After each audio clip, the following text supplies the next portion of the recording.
Food sensitivities can be acute or can be delayed.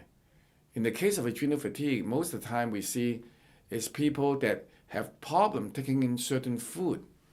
But their problem is not right away. It's not an emergency situation. They don't get into shortness of breath and anaphylactic shock, that type of situation. But what they do develop is that they eat a certain food and then there's a delay. Maybe 1 day, maybe 2 days, their body will start to be more fatigued and more anxious.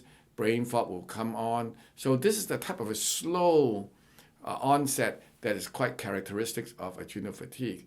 Now, this type of delayed food sensitivity is related to an immunoglobulin, what we call IgG mediated. So it's very different from the acute, what we call food allergies that people think of, such as peanuts, where people stop breathing. So this is not the same kind. This kind is very slow, progressive. It doesn't make you really bad all of a sudden, but slowly it gets worse. And if you don't take care of it, this type of food sensitivity, especially to dairy products, corn, wheat, gluten, and even soy, can be worse. The threshold for stimulating these problems can get lower. So with each successive food sensitivity episode, such as headaches, irritability, I talked earlier, brain fog, the more you're exposed to these foods, the lower the amount of the food is necessary to generate the same amount of sensitivity. And you can track this. Now, bear in mind, these symptoms are symptoms of very advanced adrenal fatigue. These are not your normal early stage adrenal fatigue symptoms. So don't get confused.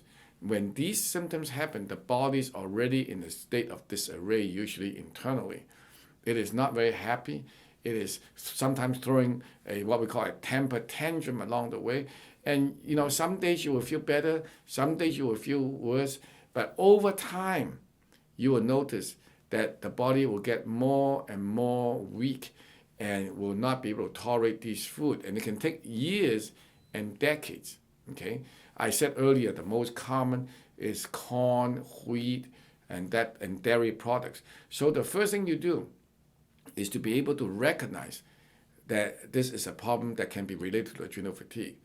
Oftentimes, food testing is not that accurate, and even if it shows up that way, it oftentimes is not a solution. Meaning, many foods are going to be problematic. It's not just a few. The simplest way is actually just to avoid corn, wheat, gluten, as we mentioned earlier, and dairy, and then let's see how the body reacts. You see, but knowing that delayed food sensitivity is related to adrenal fatigue, and the reason is because the body is in a slow down mode. And remember, we're not talking about advanced adrenal fatigue now. We're not talking about your early adrenal fatigue.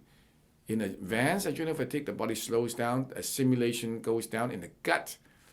The gut biome is disrupted. There's dysbiosis going on. The pH will be disrupted. Food breakdown is going to be compromised. And as a result, food particles becomes bigger. And you have this sensitivity that's going to come on because bigger food particles that's not broken down means that it's harder for the liver to work. And even though the liver works very, very hard, the excessive metabolite causes toxic reactions. And these toxic reactions, if it's not resolved over a period of time or allowed it to continue over time, will cause more problems. And that's why a lot of people with a food sensitivity can usually have a sense of adrenal issues along the way. And knowing this is important to help formulate the overall picture of what adrenal fatigue is all about.